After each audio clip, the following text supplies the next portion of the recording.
por lo que cuenta con todo el expertise. La dinámica de este webinar, el cual va a ser grabado por temas de calidad, vamos a comenzar con una explicación técnica y al final se estarán respondiendo todas y cada una de sus dudas, las cuales vamos a pedir su apoyo que nos sean enviadas por medio del chat durante la presentación. Les pido a todos por favor su apoyo apagando micrófonos y cámara y le cedo la palabra al ingeniero Adrián Landero Reyes. Buenas tardes. Voy a presentar, permítame.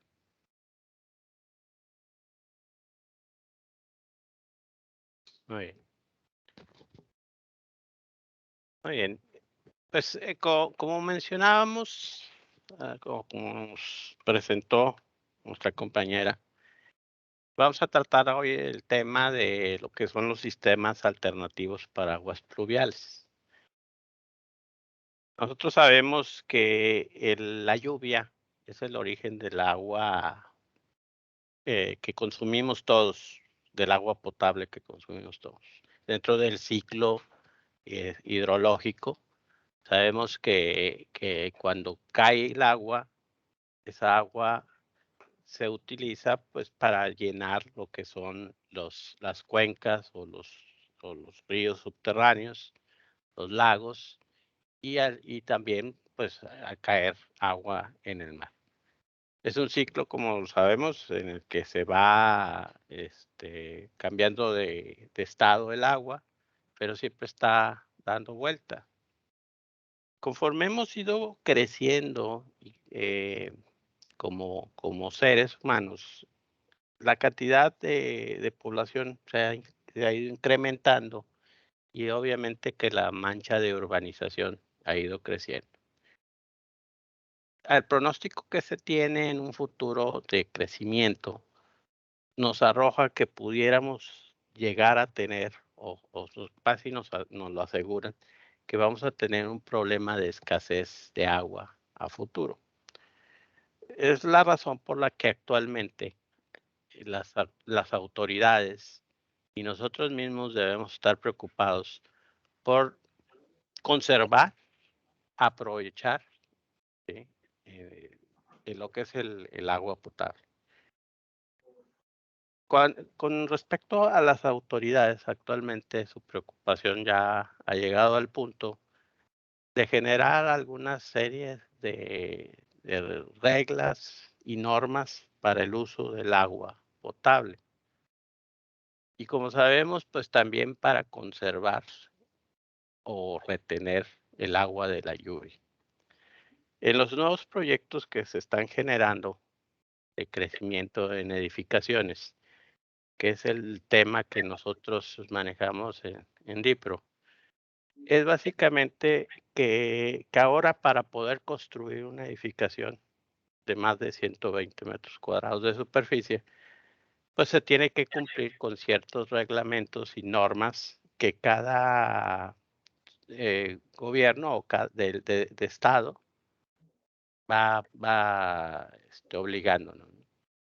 El Distrito Federal es uno de los lugares donde se tienen las normas más avanzadas y donde se han ido aplicando y es imprescindible cumplir con ciertos requisitos para poder construir una edificación, ¿sí? De usos múltiples, de vivienda, que excedan ese tamaño de área. Entonces, vamos a platicar un poquito de qué alternativas tenemos para poder aprovechar el agua de lluvia, el agua pluvial, ¿sí? Y a qué poco a poco nos va a ir obligando a la legislación a cumplir. Básicamente, los sistemas alternativos lo que buscan es la elaboración, la planificación y la ejecución de infraestructura para tener una alternativa de agua potable convencional, así como para utilizar el agua pluvial en todos los proyectos de construcción de edificaciones nuevas. Muchos de los problemas que tenemos por la captación del agua o por la falta de captación del agua se pueden describir dentro de los objetivos que buscamos con los proyectos alternativos. ¿Sí? Dentro de los proyectos alternativos buscamos aprovechar la mayor cantidad de agua. Ese es uno de los objetivos que vamos a buscar cuando veamos un proyecto alternativo en voluntad o obligados por las normas. Debemos tener el objetivo también de reducir la dependencia del uso de agua potable de fuentes municipales o de pozos. ¿Qué quiere decir? Bueno, pues al empezar a escasear el agua, vamos a tener una reducción en el suministro que nos puedan soportar la parte municipal o los pozos y nos va a provocar pues que tengamos escasez. Entonces nosotros debemos de buscar que nuestros proyectos aproveche en la mayor medida el agua potable que tengamos y el agua que recibamos por cuestión de lluvia o el agua pluvial que la podemos utilizar. Actualmente un proyecto de edificación, el agua simplemente pues la captamos, la guiamos y la descargamos muchas veces hacia la calle o a sistemas de drenaje pluvial municipal. Y esa agua muchas veces se va, pues en ocasiones a presas o se pierde y se va al mar y no se tiene ese volumen de agua captado para uso humano o que nos pueda ayudar económicamente también en la parte industrial.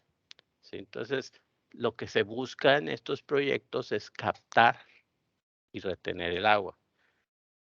Al tener nosotros una avenida de agua, como lluvias tormentosas, muchas veces el no tener una infraestructura que te permita canalizar o encauzar o retener el agua, puede provocar que con la fuerza del agua erosione en una forma eh, paulatina lo que es la superficie de la tierra, la superficie de los terrenos. ¿Eso qué quiere decir? Pues que se va desgastando la cubierta vegetal y eso pues provoca que tengamos un desgaste o una erosión hídrica del terreno. También debemos de recordar que conforme tenemos manchas urbanas mayores, al caer el agua, pues nosotros recibimos una gran cantidad de agua y esa agua la tratamos nosotros de canalizar a través de redes municipales o a través de las calles de la propia ciudad. Y muchas veces el diseño de esos drenajes y de esas calles, pues ya han sido rebasados por la cantidad de gente y de área urbana que se ha desarrollado. Entonces, cuando se recibe una avenida de agua, pues provoca que muchas veces no tengamos la capacidad de desalojar el agua a través de las calles y eso provoca inundaciones en la vía pública. Entonces, si nosotros dentro de nuestros proyectos no tenemos un control o una captación y una retención de esa agua, pues toda el agua que descarguen del proyecto va a provocar que contribuya a una inundación de las vías públicas. También debemos recordar que con el consumo del agua que hemos incrementado al ser más gente, al tener más áreas urbanas, al tener más industria, ha provocado que nosotros consumamos más agua. Y nosotros, el agua que utilizamos, pues muchas veces proviene de lo que son los lagos, de lo que son las presas. Y esos lugares son alimentados a través de agua que se desliza superficial, pero que también, pero principalmente por agua que llega por las cuencas subterráneas o los ríos subterráneos que existen en el planeta. Conforme hemos ido demandando más agua, esos ríos y esas cuencas se han ido agotando. ¿Qué quiere decir? Que no está llegando la suficiente agua al subsuelo para que esos ríos mantengan el suministro de agua a los lagos y a las presas de la cual nosotros surtimos. Entonces, ese uso desmedido y esa falta de captación de agua en los suelos, pues está provocando también una escasez de agua. ¿Sí? Debemos también, como les mencionaba, pues prevenir el saturar la infraestructura municipal, que muchas veces pues fue diseñada para una cantidad de área o de gente y que a lo mejor ahora ya estamos rebasando. Es muy difícil encontrar ciudades que tengan una planeación urbana, pues, de más de 100 años. Y nosotros, pues, no estamos dentro de estos países que tenemos esa cultura. Entonces, casi todas nuestras ciudades tenemos problemas del dimensionamiento de los sistemas municipales para poder solventar nuestro crecimiento. Y eso ha provocado, pues, que tengamos problemas tanto de inundaciones como de daños.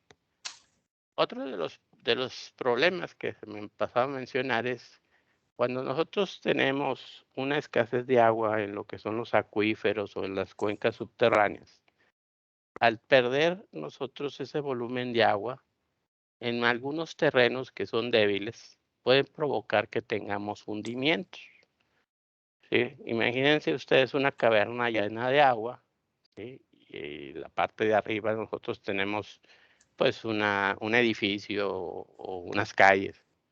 Al nosotros vaciar esas cuencas, pues ese hueco o esa cueva queda vacía y muchas veces el peso de las infraestructuras que están sobre esas cuencas provocan que tengamos hundimientos, ¿sí?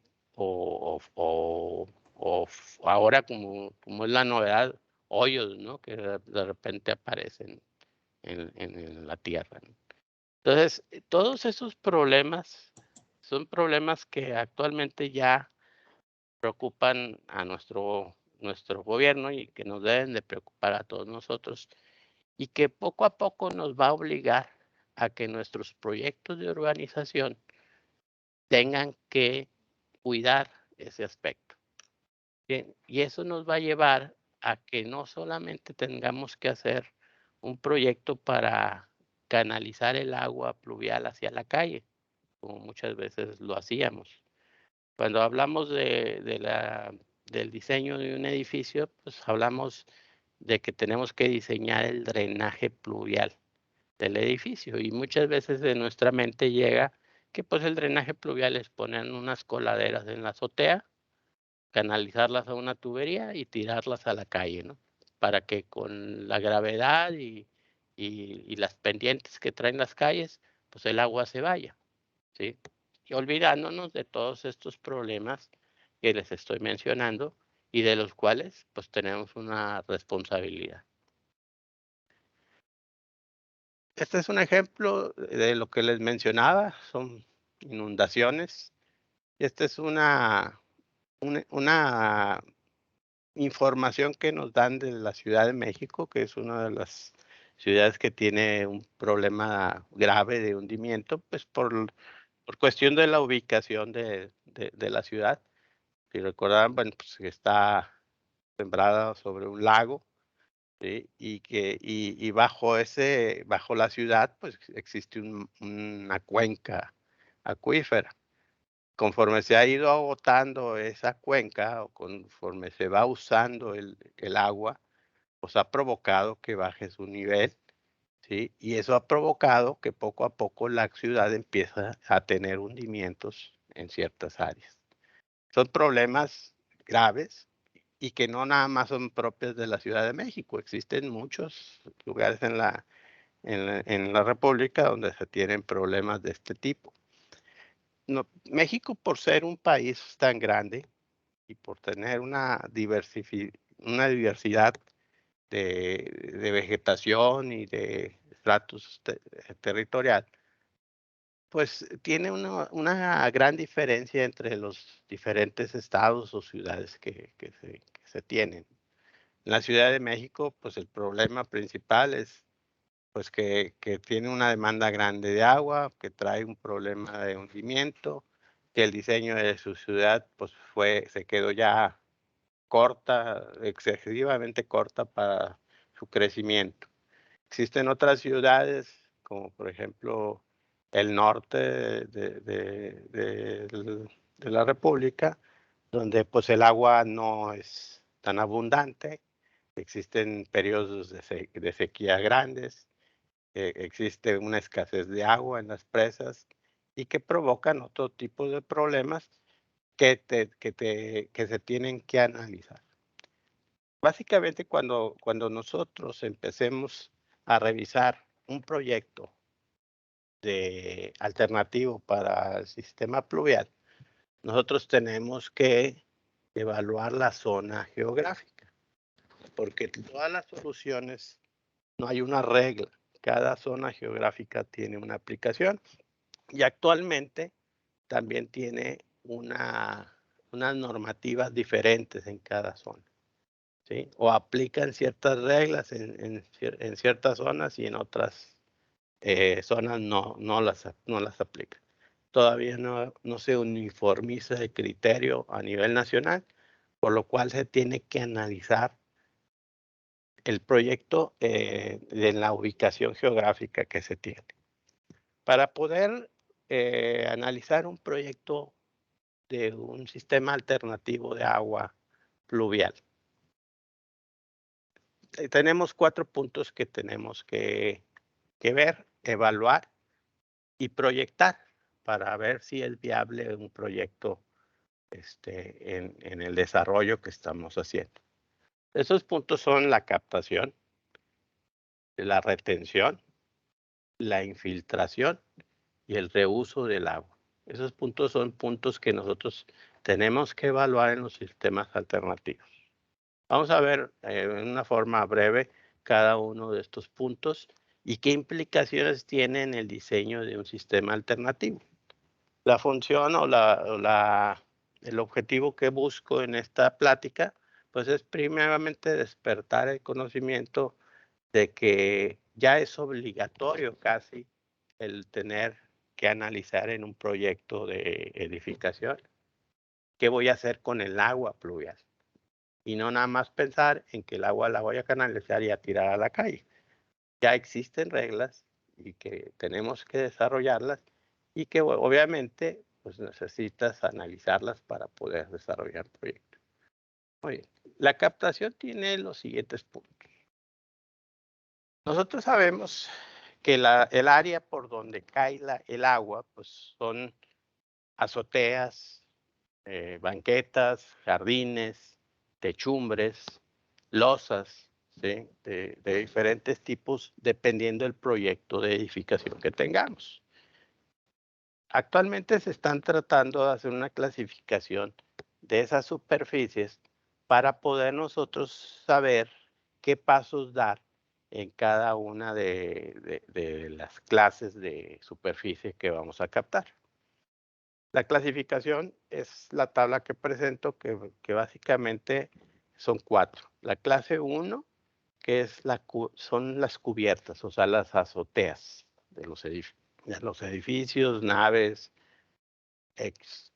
Pero esa clase 1 debe cumplir con que esas azoteas no contengan contaminantes orgánicos e inorgánicos. ¿Sí? Y que el tipo de material del que esté construido sea un material inerte. ¿Qué quiere decir? Que esas cubiertas por ningún motivo pueden contaminar el agua de la lluvia. Es difícil tener ese tipo de clase o de cubiertas porque simplemente dependiendo de la zona geográfica o de la ciudad, muchas veces el agua al caer pues ya cae contaminada por cuestiones de la contaminación ambiental que se tiene. ¿Sí? Entonces, por ejemplo, en la Ciudad de México, en la ciudad de Monterrey, pues muchas veces el agua de lluvia cae sobre las cubiertas y por más limpias que las tengamos y por más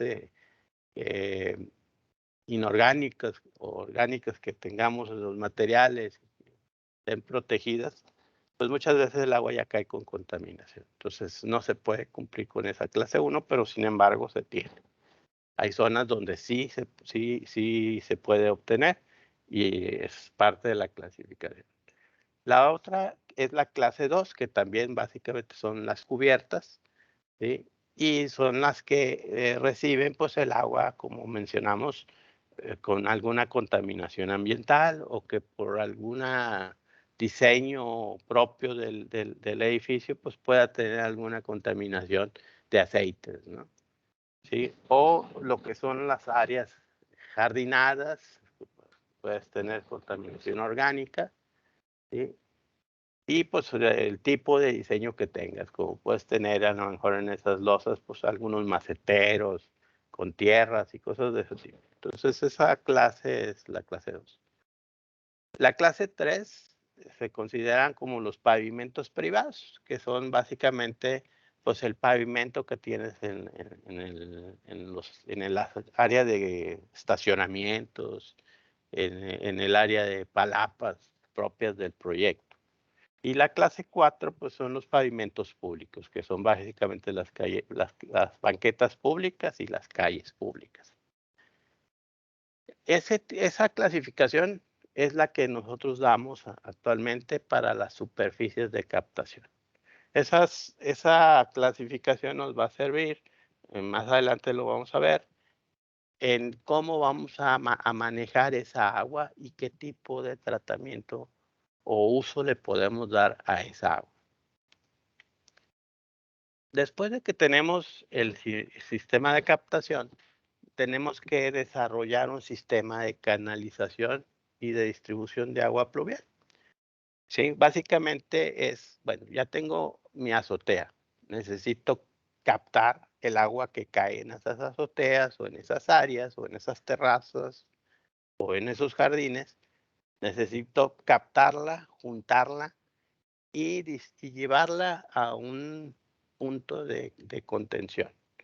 Entonces, para eso, pues nosotros necesitamos diseñar un sistema de drenaje pluvial, un sistema de tuberías, ¿sí? O de canales que puedan manejar y distribuir el agua que se capta.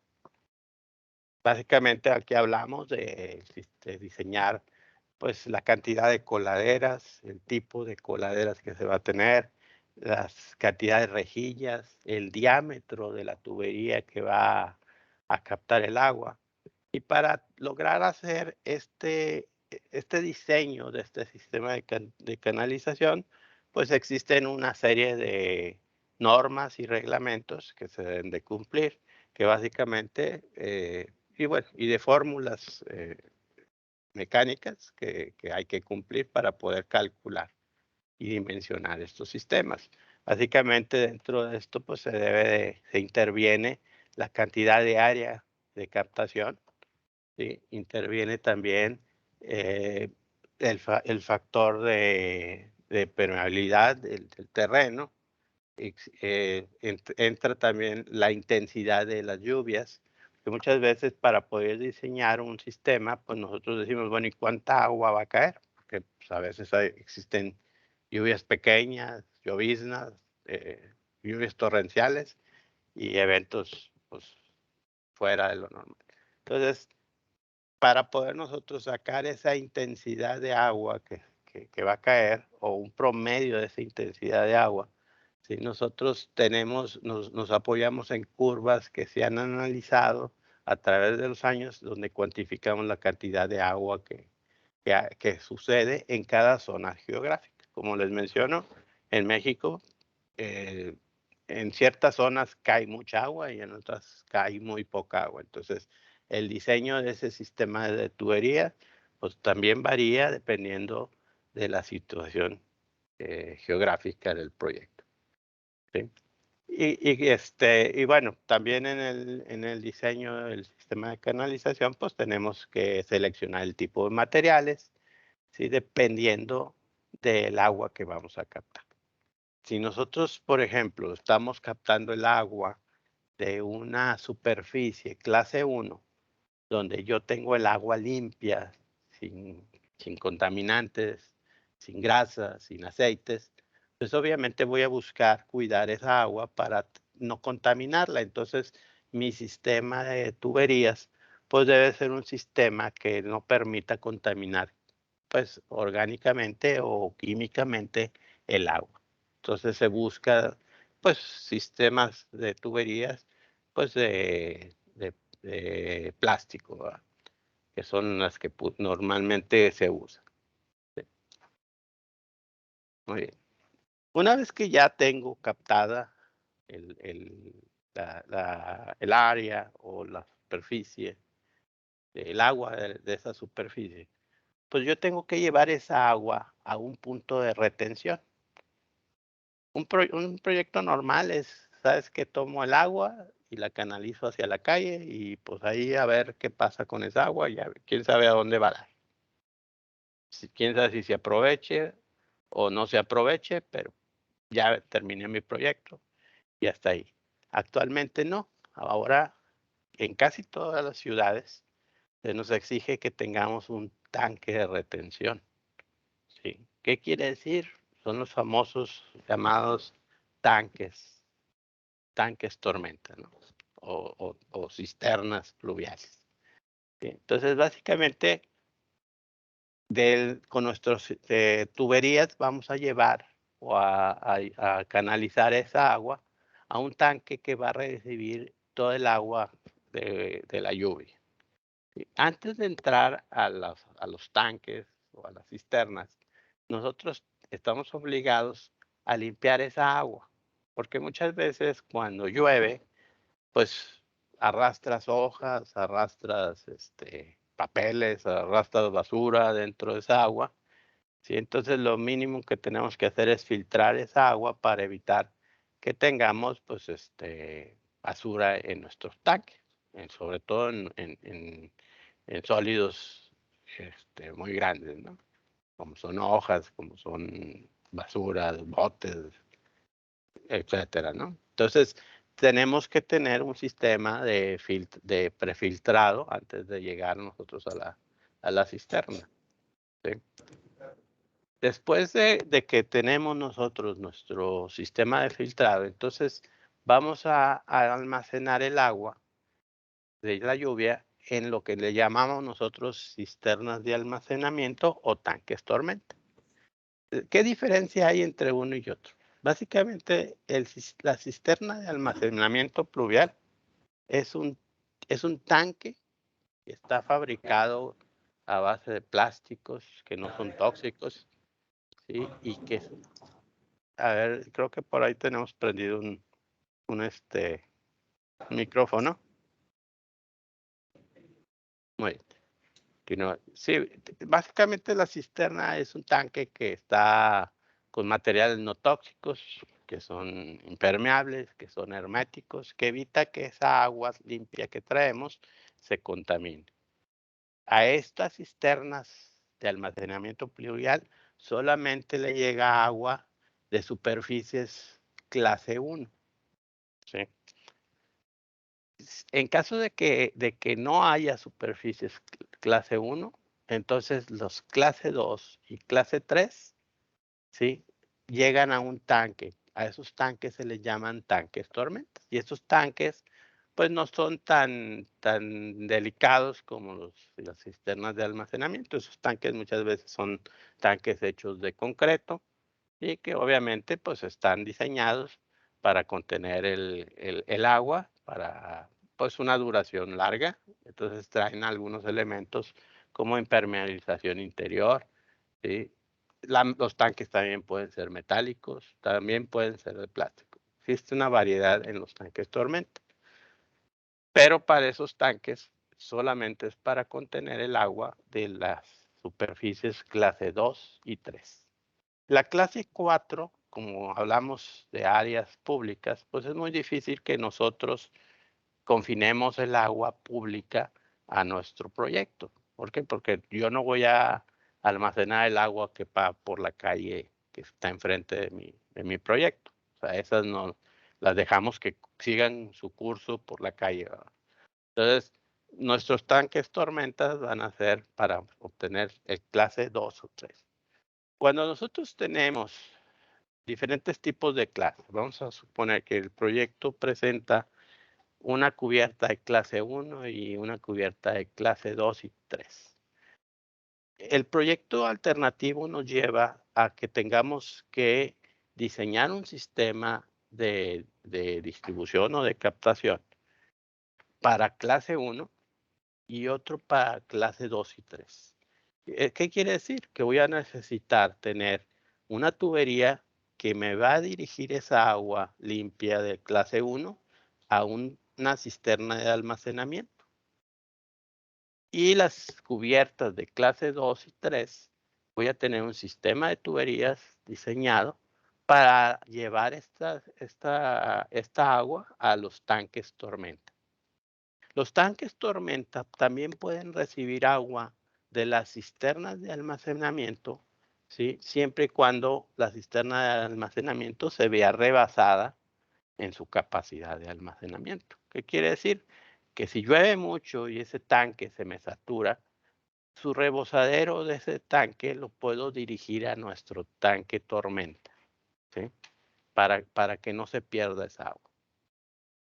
El diseño o el dimensionamiento de los tanques tormenta y de las cisternas de almacenamiento, pues tienen una parte técnica y matemática para poderla calcular, que básicamente está basada en los criterios que les mencionaba de manejar una intensidad de lluvia promedio y que actualmente la ley pues se la marca a uno con una tormenta que puede suceder en 10 años y con un tiempo de lluvia de 60 minutos. Básicamente, ¿qué es eso? Digamos que durante muchos años se han llevado registros y poco a poco se ha ido clasificando la cantidad de agua que va cayendo de acuerdo a tormentas. Entonces, cuando hablamos de un criterio de 10 años, ¿qué quiere decir? Que es la cantidad de agua que puede caer o que ha caído en una tormenta durante 10 años. O sea, en un periodo de 10 años, esa es la tormenta más intensa que ha habido. Y ese es el valor que manejamos para el diseño, ¿sí? Ese valor es obviamente por 60 minutos de duración de esa tormenta. Entonces, con eso nosotros obtenemos una intensidad y podemos nosotros obtener un volumen de captación de sus tanques, ¿sí? Obviamente, pues esto es parte de la ingeniería que nosotros realizamos en los proyectos alternativos, el dimensionamiento de esos tanques, ¿sí? Y su ubicación y su construcción. Básicamente los tanques pueden ser o tanques o cisternas, ¿verdad? Hablamos de los dos. Pues pueden ser tanques que pueden estar bajo firme, ¿qué quiere decir? Que están enterrados, o pueden ser tanques que están sobre firme, que están sobre la superficie o semienterrados. Sí, obviamente para el diseño y instalación de esos tanques, pues se deben de cumplir con ciertas normas ya específicas y están basadas en normas, ¿verdad? Sí. A ver, creo que si me ayudan con los micrófonos, por favor.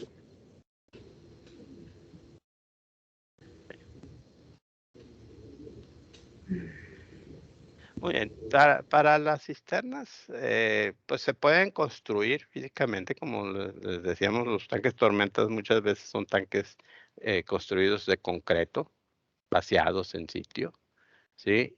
O muchas veces, dependiendo del tamaño, pues pueden ser tanques ya prefabricados de plástico, ¿verdad? De materiales. Los tanques que están expuestos al ambiente, vamos, que los que están sobre superficie, muchas veces tienen que traer su cubierta y su cuerpo, protección para que la luz solar no degrade el agua que contiene. Obviamente también, pues, debemos de cuidar que no haya una contaminación externa. Entonces, para el tema de los tanques, pues, existe un sinnúmero de normas, un sinnúmero de criterios y diseños ya preestablecidos que se deben de seguir para el diseño de cada proyecto. Esto es parte de lo que nosotros realizamos dentro de un proyecto, ¿sí? Y utilizando las normas y los criterios de cada zona geográfica. Muy bien, bueno, ya tenemos dentro de esos puntos visto lo que es la captación y la retención.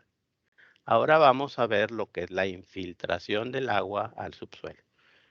Vamos como recordarán, les mencionaba que muchas veces el agotamiento de lo que son las cuencas, ¿sí? Provocan que tengamos una falta de agua en el subsuelo. Entonces, parte de las reglas que se están estableciendo y de los criterios que se tienen que ver dependiendo de las zonas geográficas, es que esa agua que captemos nosotros de lluvia, pues la regresemos al subsuelo o hagamos una infraestructura que permita facilitar el regreso de esa agua al subsuelo para poder alimentar esas cuencas y mantener siempre su nivel hídrico saludable. Entonces, para lograr hacer eso, pues existen infraestructuras que podemos realizar dentro del proyecto, ¿sí? Para poder eh, solventar o apoyar ese sistema. ¿Sí? Dentro de los métodos más comunes de infiltración de agua al subsuelo, pues son los pozos de infiltración o pozos de absorción. Sí, que básicamente es hacer un hueco en la tierra, meter una camisa de material de concreto o plástico con perforaciones, ¿sí? Y rodear esa perforación y ese tubo con material que sea filtrante, que permita que el agua que se capte en esos pozos pueda filtrarse al subsuelo. Es una forma sencilla de explicar. Tiene su ciencia el diseño de esto. Para esto, todos los pozos de absorción deben de quedar siempre por arriba del nivel freático del terreno. ¿Qué es el nivel freático? Básicamente es el nivel donde nosotros encontramos agua en el subsuelo. Para poder saber ese nivel, obviamente debemos de partir, pues, de hacer una perforación para buscar en qué nivel tenemos esa agua. Esos estudios son unos estudios hidrológicos, que básicamente es lo que se busca.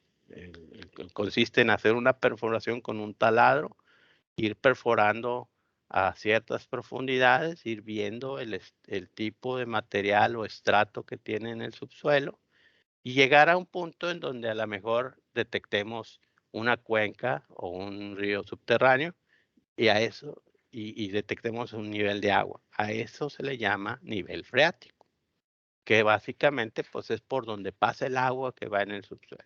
Entonces lo que buscamos es que a ese nivel freático, ese cuenca que encontremos, nosotros le hagamos llegar agua de la lluvia en una forma más directa. ¿Cómo? Bueno, una vez que yo ya tengo captado el agua en mi tanque, pues debo desarrollar un sistema de un pozo o pozos de infiltración, ¿sí? Para poder hacer un pozo de infiltración, ¿sí? Las leyes me obligan a que el agua cumpla con una calidad de agua eh, que debe ser con sedimentos no mayores de 100 micras, ¿sí? ¿Qué quiere decir? Que esa agua que yo capté de clase 2 o 3, ¿sí? La voy a tener que filtrar, ¿sí? ¿Qué quiere decir? Pues que tengo que meterle a un sistema de filtración o de tratamiento de agua antes de poderla inyectar al pozo de absorción. ¿Por qué? Que recuerden que nosotros lo que estamos buscando en este punto es conservar el agua, ¿sí? Y que el agua sea útil y que esté limpia. Si yo meto un agua contaminada al subsuelo, pues no va a servir de nada la infraestructura que yo haga, porque voy a estar inyectando agua contaminada al subsuelo que después va a llegar a los ríos contaminados y no se va a poder usar o la voy a tener que tratar. Entonces, se debe de tener ese cuidado de tener un tratamiento de filtrado antes de llevar esa agua a los pozos de absorción. Esos pozos de absorción, como les digo, son pozos que se construyen y dependiendo de un estudio hidrológico, de una profundidad que se determine en ese estudio, sí, y que se diseñan con un diámetro y con una capacidad de almacenamiento que debe permitir que el agua, pues, se absorba en un máximo de 18 horas, ¿sí? Entonces, si ustedes ven, nosotros tenemos un depósito de agua que va a estar filtrando al subsuelo, ¿sí? Por 18 horas. Ese depósito de agua, quieran o no, también nos ayuda para amortiguar un volumen de una avenida de agua. ¿Qué quiere decir? Que a ese volumen de ese pozo se lo voy a sumar a mi tanque. Entonces ya tendría más capacidad de almacenamiento de agua, ¿sí? Conforme se va absorbiendo el agua, yo voy a estar surtiéndole agua de mi tanque de mi tanque tormenta para ir infiltrando el subsuelo. Aquí entra un punto que es importante considerar. Dices, bueno, ¿y qué gano yo al hacer eso?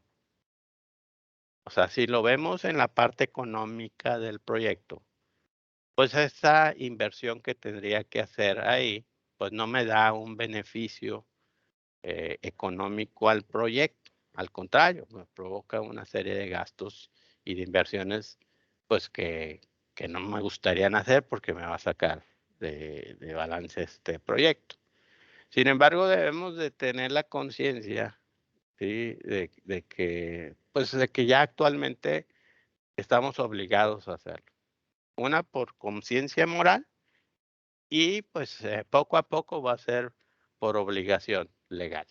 ¿Por qué? Porque pues las leyes poco a poco se van a ir endureciendo y nos vamos a ver obligados en eso. Entonces es importante que desde ahora empecemos a ver y a considerar cuando vayamos a hacer un proyecto de edificación, todos estos puntos y pormenores, bueno, ni tan menores, sino de puntos de inversión que se van a requerir.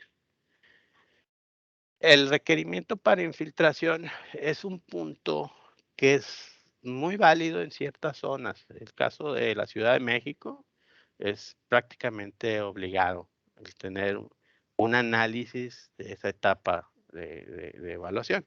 Sin embargo, no todos los proyectos, pues, te obligan a un sistema de infiltración. Va a depender del estudio hidrológico y de tierras que haga para ver si es factible esto, porque pues, muchas veces puedes hacer un estudio hidrológico y a cierta profundidad ya considerable, hablar de 40 metros de profundidad, no encontrar un manto freático. Entonces, ¿qué quiere decir? Que por ahí no va a pasar este, pues lo que son cuencas ni ríos subterráneos. Entonces, sería muy difícil diseñar un pozo de absorción si no sabemos el nivel freático que se tiene. Entonces, eso puede eximir de tener que obligar a hacer un sistema de infiltración.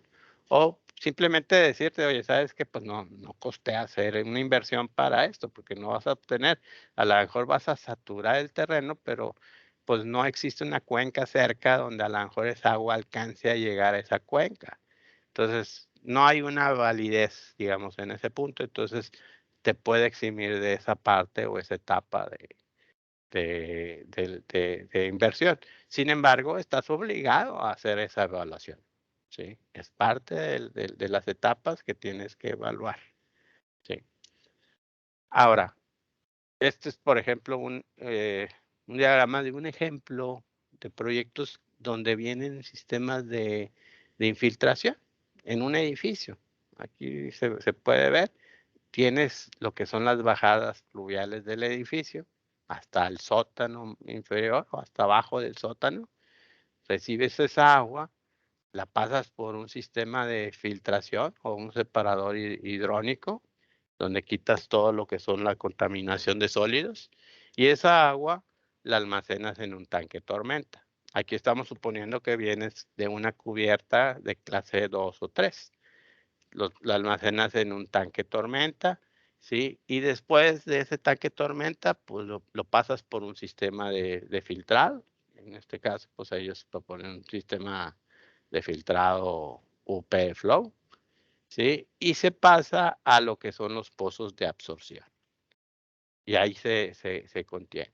Entonces, si ustedes se fijan, pues yo tengo un almacenamiento de agua del tanque tormenta, más lo que tenga de volumen en mi pozo de absorción, ¿sí? Muy bien, vamos a hablar ahora nada más de la parte del reuso de agua pluvial. Una vez que yo capté esa agua, también puedo utilizar esa agua pluvial para ciertos usos que sean de no consumo humano. ¿Qué quiere decir? Que esa agua pluvial, aunque sea clase 1, no se puede beber o no está diseñada, no está asegurada para poder tomarla o ingerirla el ser humano.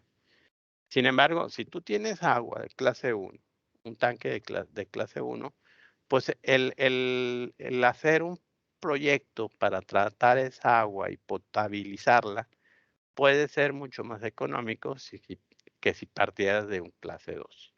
Entonces, en caso de que ustedes tuvieran un proyecto en donde toda su área es clase 1, pues tendrían que evaluar el pensar en tratar esa agua para potabilizarla y utilizarla como agua potable para el ser humano. Sin embargo, es difícil, como les mencionaba, es muy difícil tener ese tipo de clase 1. Entonces, si nos enfocamos al clase 2 y 3, el potabilizar esa agua, pues nos lleva a procesos más caros y de equipos más sofisticados, y puede ser que a lo mejor no sea tan viable. Y el volumen de agua que vas a obtener, pues no es significativo comparado al consumo que te vas a ahorrar. Sin embargo, si tú tienes un volumen de agua pluvial dentro de una cisterna, ¿sí?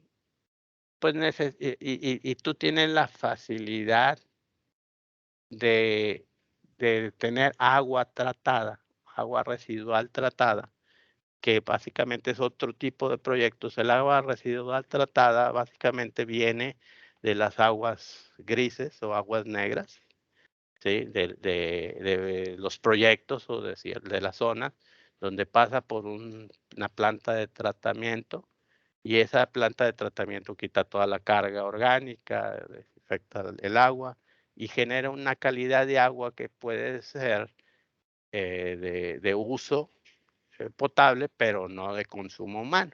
Entonces, existen en ciertas ciudades ya empresas que tratan esa agua y que te venden el agua tratada. O simplemente tú en tu proyecto, si tu proyecto es un proyecto grande, pues a lo mejor tú decides hacer el tratamiento de esas aguas negras y aprovechar esa agua. Entonces, junto con el agua tratada y con el agua que capté de lluvia, esa agua las puedo mezclar para usar esa agua en sistemas de riego de jardines, que muchos proyectos de edificación pues traen áreas ajardinadas, ¿sí?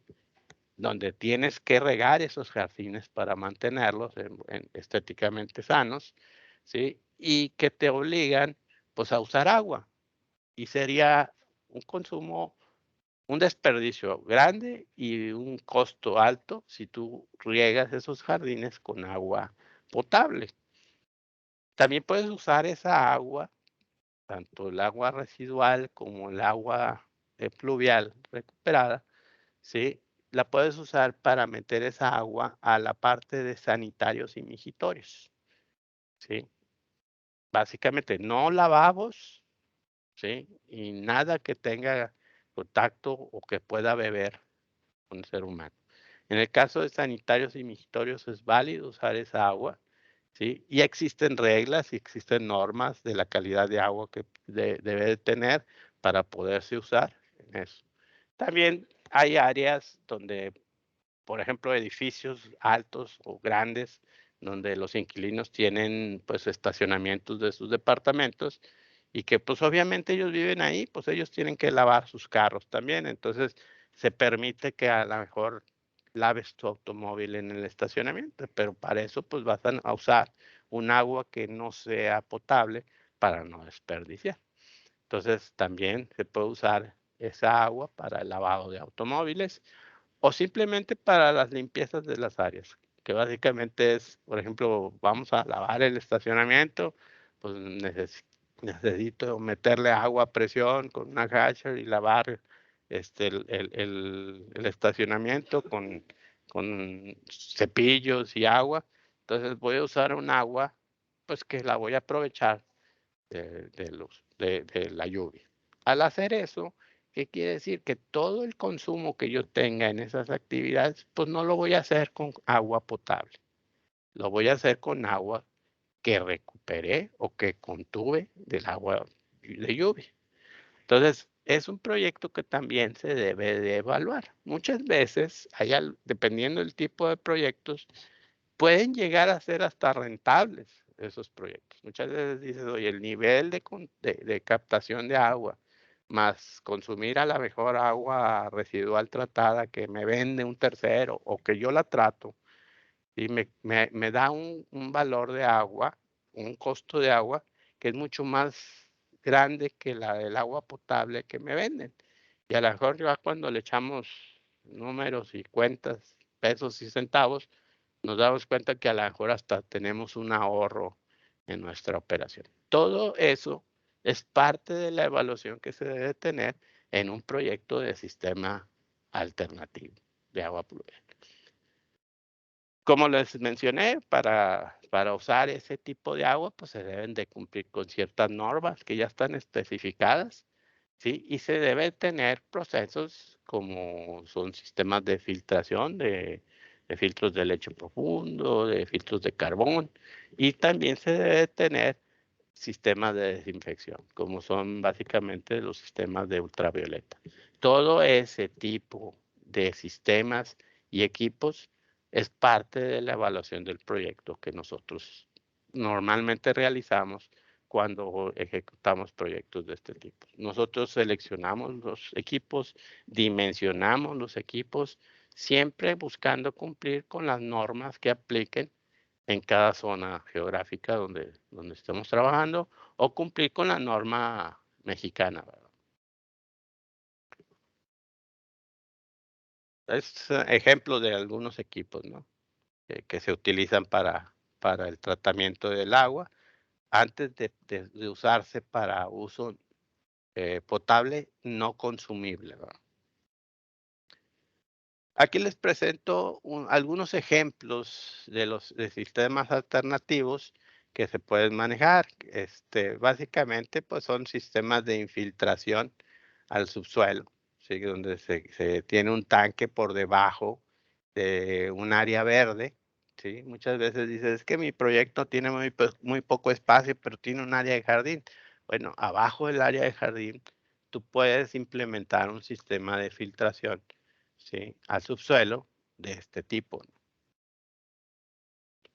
¿sí? Hay varias alternativas de estos sistemas de infiltración, que básicamente es, recibes el agua, la llevas a un tanque de almacenamiento prefabricado y poco a poco vas dejando que el agua se vaya filtrando al subsuelo, ¿sí?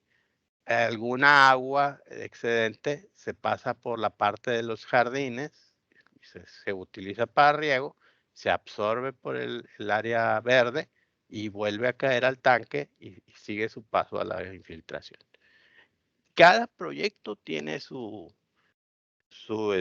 metodología. No podemos generalizar un proyecto y decir, este es un proyecto alternativo, este debe ser así. No, tenemos que analizar cada etapa y ver qué aplica para el proyecto por la zona geográfica, por las condiciones, por los espacios y poco a poco ir armando ese proyecto.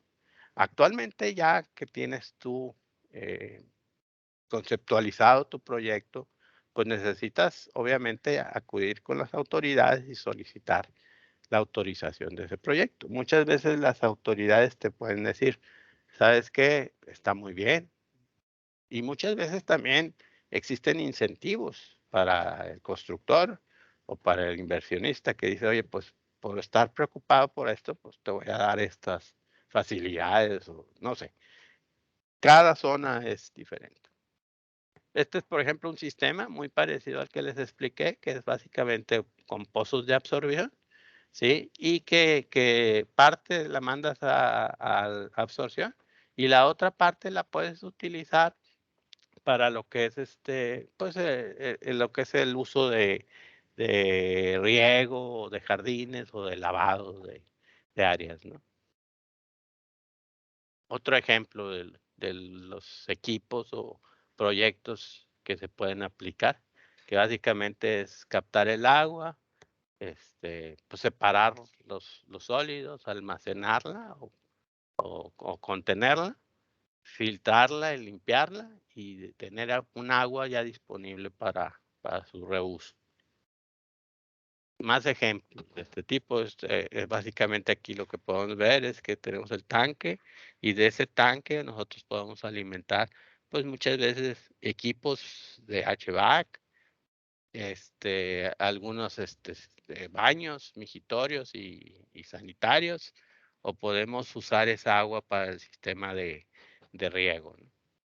¿Sí? Si se fijan, aquí tenemos un ejemplo en donde tenemos el agua potable y la estamos utilizando para lavabos y regaderas y lavadoras. Y para el agua de lluvia la estamos utilizando para sanitarios. Aquí no se ven los migitorios, pero pues también para tarjas de limpieza, ¿no? Pues básicamente es lo que consiste en un proyecto de sistemas alternativos. Es importante tener presente que actualmente ya cualquier desarrollo de edificación grande, pues va a implicar que tengamos que hacer un análisis de estos sistemas. Ya no existen muchas zonas donde te permitan tener un proyecto como el que me les mencionaba, captarlo y tirarlo a la calle. Actualmente en la ciudad de Monterrey, lo mínimo que les exigen es tener un tanque tormenta o un tanque, una cisterna fluvial. Es lo mínimo. Ya las implicaciones de más etapas, pues esas muchas veces las autoridades, dependiendo de la zona, te las van a exigir o te las van a permitir. Pues básicamente es la explicación. Espero que tengan comentarios, ¿sí? Y dudas. A lo mejor los dejé más confundidos. Aquí estoy para atenderlos. Gracias. Por favor, apóyennos escribiendo sus dudas en el chat o levantando la mano para que les vayamos siguiendo la palabra.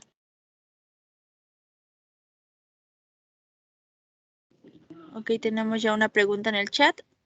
¿Cuál es la mejor opción de los tanques de captación? Bueno, no hay una mejor opción. Como te mencioné, va a depender de tu proyecto y de tu volumen de tanque. Sí, muchas veces cuando son proyectos pequeños, pues por la cuestión económica, pues te buscarías utilizar algo de línea, ¿no? Algo que a los tanques que ya te venden, ¿no? Digo, por decir una marca, Rotoplas y todas esas cisternas que ya te venden. Dependiendo del tamaño, cuando ya llegas a tanques más grandes, pues obviamente tienes que ver el espacio que tienes, la profundidad a la que puedes construir el tanque y buscar qué tienes de línea o diseñarlo, ¿va? Por eso no puedo decirte cuál es el mejor. Obviamente, pues lo que se busca es no contaminar el agua. Entonces hay que tener siempre ese cuidado.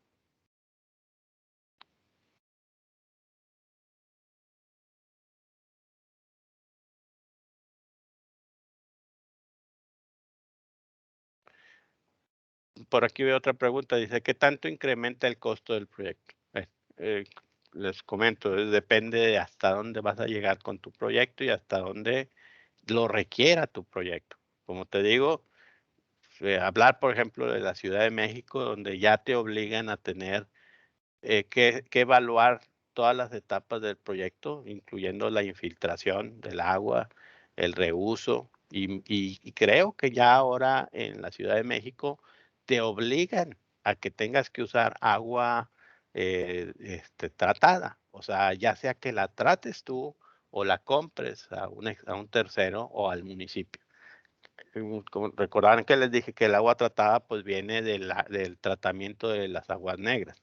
Entonces, en la Ciudad de México ya son más exigentes, entonces eso te va a llevar a que estés obligado a tener a lo mejor un proyecto donde ya tengas que usar esa agua pues para lo que es sanitarios y sanitarios y migitorios, lo que es sistemas de riego. ¿Y eso qué implica? Al tener tú otro tipo de agua diferente al agua potable, pues va a implicar que tengas un sistema de bombeo específico para esas áreas y una tubería hidráulica para esas áreas. Entonces, obviamente, pues estás incrementando la cantidad de equipo, estás incrementando la cantidad de metros de tubería y obviamente, pues ahí empiezas, ¿no? Y va a depender de tu proyecto. Obviamente, me estoy yendo al caso de que te obliguen en eso, ¿sí? Va a depender de tu proyecto, pero te puedo hablar que, hablando de la parte hidrosanitaria, un proyecto al 100%, pues prácticamente se puede ir al 80% del costo adicional del proyecto. No quiero asustarlos, pero pues va a depender de su proyecto.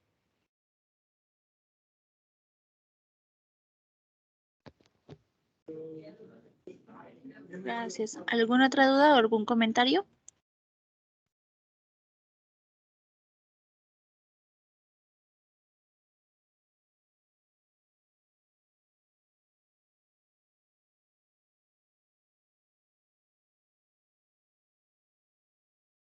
Parece ser que ya no. Perfecto, pues agradecemos mucho su participación y su tiempo, así como los invitamos a visitar nuestra página web, donde podrán visualizar todos nuestros webinars. DIPRO Alta Ingeniería del Cuidado de su Inversión les desea que pasen una excelente tarde y le agradecemos mucho al ingeniero Adrián por este tiempo para brindar este webinar. A sus órdenes. Gracias a todos.